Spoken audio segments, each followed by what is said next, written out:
Hello दोस्तों, welcome to my YouTube channel.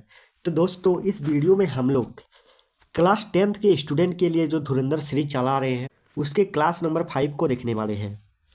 इस class में हम लोग क्लास 10th के विज्ञान से related very very important objective questions को देखेंगे।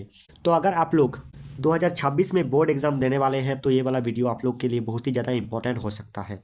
इसलिए आप लोग इस वीडियो को लास्ट तक जरूर देखिएगा और इन सभी क्वेश्चंस को आप लोग जरूर से जरूर कर लीजिएगा। तो बिना टाइम वेस्ट किए चलिए जल्दी जल्दी वीडियो स्टार्ट करके सभी क्वेश्चंस को देखते हैं।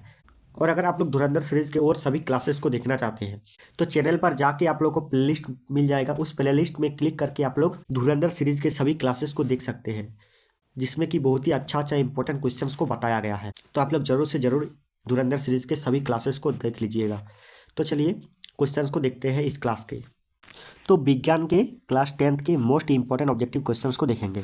तो चलिए क्वेश्चंस को देखते हैं। पहला नंबर देखिए, क्वेश्चन क्या कहा गया है कि V इक्वल टू दिया है 6 वोल्ट, R इक्वल टू दिया है 3 ओम, तो I बराबर क्या होता है। तो हम लोग जानते हैं जो I इक्वल टू फॉर्मूला होता है वो क्या होता है, वो होता है V बटे R। क्योंकि हम लोग पढ़े हैं V equal to I R, तो I इक्वल टू होता है V बटे R। तो V का मान यहाँ पर दिया है कितना 6 और R का मान दिया है 3, तो इसका राइट आंसर क्या हो जाएगा 2 हो जाएगा इसका राइट आंसर, यानी 2 एम्पियर, यानी 1 का ए नंबर राइट आंसर हो जाएगा। आगे 2 नंबर क्वेश्चन को देखिए क्या कहा गया है कि विद्युत शक्ति यानी कि पावर की ऐसा इकाई क्या है। तो विद्युत शक्ति की ऐसा इकाई क्या है, तो विद्युत शक्ति की जो ऐसा इकाई हो जाएगा वो वाट हो जाएगा, यानी सी नंबर राइट आंसर हो जाएगा। आगे 3 नंबर क्वेश्चन देखिए क्या कहा गया है कि विद्युत धारा से उत्पन्न ऊष्मा का सूत्र क्या है। तो ऊष्मा का सूत्र क्या हो जाएगा, तो H बराबर जो होता है वो होता है आई स्क्वायर आर टी, यानी इसमें कौन वाला राइट आंसर हो जाएगा, बी नंबर राइट आंसर हो जाएगा, H equal to I square R T. आगे 4 नंबर क्वेश्चन है कि विद्युत परिपथ में धारा नापने के लिए कौन सा उपकरण उपयोग किया जाता है, यानी विद्युत परिपथ में धारा को मापने के लिए कौन सा उपकरण का प्रयोग करते हैं। तो इसमें से राइट आंसर हो जाएगा सी नंबर एमीटर। आगे 5 नंबर क्वेश्चन है कि विद्युत धारा के प्रवाह की दिशा मानी जाती है। तो विद्युत धारा के प्रवाह की दिशा मानी जाती है धनात्मक से ऋणात्मक, यानी 5 का बी नंबर राइट आंसर हो जाएगा। आगे 6 नंबर क्वेश्चन है कि अगर किसी तार में धारा 3 एम्पियर है और समय 2 सेकंड है तो आवेश होगा। तो आवेश Q इक्वल टू क्या होता है, Q इक्वल टू होता है आई टी। आई का मान कितना है, धारा 3 इंटू समय कितना है 2 सेकंड, 3 इंटू 2 इक्वल टू क्या होता है 6, यानी इसका 6 कूलम राइट आंसर हो जाएगा। तो 6 का ए नंबर राइट आंसर हो जाएगा 6 कूलम। आगे 7 नंबर क्वेश्चन दिखा है क्या कहा गया है कि किस धातु का प्रतिरोध सबसे कम होता है। ऑप्शन है लोहा, चांदी, निकेल, एल्युमिनियम। तो किस धातु का प्रतिरोध सबसे कम होता है, तो उसका राइट आंसर हो जाएगा बी नंबर चांदी, क्योंकि ये विद्युत का बहुत अच्छा चालक होता है, इसलिए इसका प्रतिरोध जो है वो बहुत कम होता है। आगे 10 नंबर क्वेश्चन है कि यदि V इक्वल टू दिया है 10 वोल्ट और I इक्वल टू दिया है 2 एम्पियर तो शक्ति इक्वल टू होता है। तो शक्ति बराबर क्या होता है, P इक्वल टू वी आई।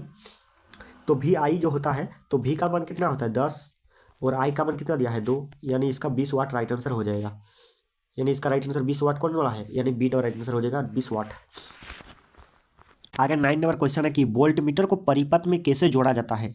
तो वोल्ट मीटर बोला है तो परिपथ में इसको समांतर क्रम में जोड़ा जाता है, यानी 9 का बी नंबर राइट आंसर हो जाएगा समांतर क्रम।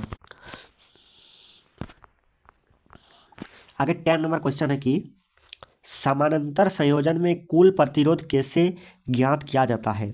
तो कुल प्रतिरोध कैसे ज्ञात किया जाता है समानांतर संयोजन में, तो इसका राइट आंसर होगा सी नंबर 1/r इक्वल टू होता है 1/r1 प्लस 1/r2। और यहाँ पर और एक क्वेश्चन देखिए उसी तरह का है, लेकिन इसमें बोला है श्रृंखला संयोजन में कुल प्रतिरोध R का होता है। R का मान होता है क्या होता है, श्रृंखला में बोला है, इसलिए इसका राइट आंसर हो जाएगा A number R equal to R1 plus R2। और समानांतर में बोलता तो ये वाला राइट आंसर हो जाता है, और श्रृंखला में बोलता तो ये वाला राइट आंसर हो जाता। आगे 12 नंबर क्वेश्चन देखिए क्या कहा गया है, ओम का नियम क्या कहता है। तो ओम का नियम क्या कहता है, तो ओम का नियम कहता है जो V इक्वल टू होता है वो अनुक्रमानुपाती होता है I का, यानी इसका राइट आंसर हो जाएगा कौन वाला, सी नंबर राइट आंसर हो जाएगा भी समानुपाती आई। आगे 13 नंबर क्वेश्चन है कि 1 किलोवाट बराबर होता है, सॉरी 1 किलोवाट घंटा बराबर होता है। तो 1 किलोवाट घंटा किसके बराबर होता है, तो ये होता है 3.6 इंटू 10⁻6 जूल के, यानी इसमें कौन वाला राइट आंसर हो जाएगा, सी नंबर राइट आंसर हो जाएगा 3.6 इंटू 10⁻6 जूल। आगे 14 नंबर क्वेश्चन है कि विद्युत विभवांतर की ऐसा इकाई क्या है। तो विद्युत विभवांतर बोला तो विभवांतर का ऐसा इकाई क्या हो जाएगा, वोल्ट हो जाएगा, बी नंबर राइट आंसर हो जाएगा वोल्ट।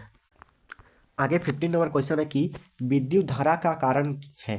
तो विद्युत धारा का कारण क्या हो जाएगा? इलेक्ट्रॉनों की गति, यानी 15 का राइट आंसर होगा बी नंबर। आगे 16 नंबर क्वेश्चन है कि विद्युत ऊर्जा को मापने की व्यावसायिक इकाई क्या है? तो विद्युत ऊर्जा को मापने की व्यावसायिक इकाई क्या हो जाएगा? किलोवाट घंटा हो जाएगा, यानी 16 का सी राइट आंसर हो जाएगा किलोवाट घंटा। आगे 17 नंबर क्वेश्चन देखिए क्या कहा गया है। ओम का नियम किन पर निर्भर नहीं करता है? यहाँ पर किन पर निर्भर नहीं करता है बोला है। तो किन पर? तापमान पर भी निर्भर करता है, प्रकृति पर भी, लंबाई पर भी, लेकिन प्रकाश की तीव्रता पर नहीं, यानी इसका डी नंबर राइट आंसर हो जाएगा प्रकाश की तीव्रता। आगे 18 नंबर क्वेश्चन है कि किसी चालक की मोटाई बढ़ाने पर उसका प्रतिरोध कैसा होगा?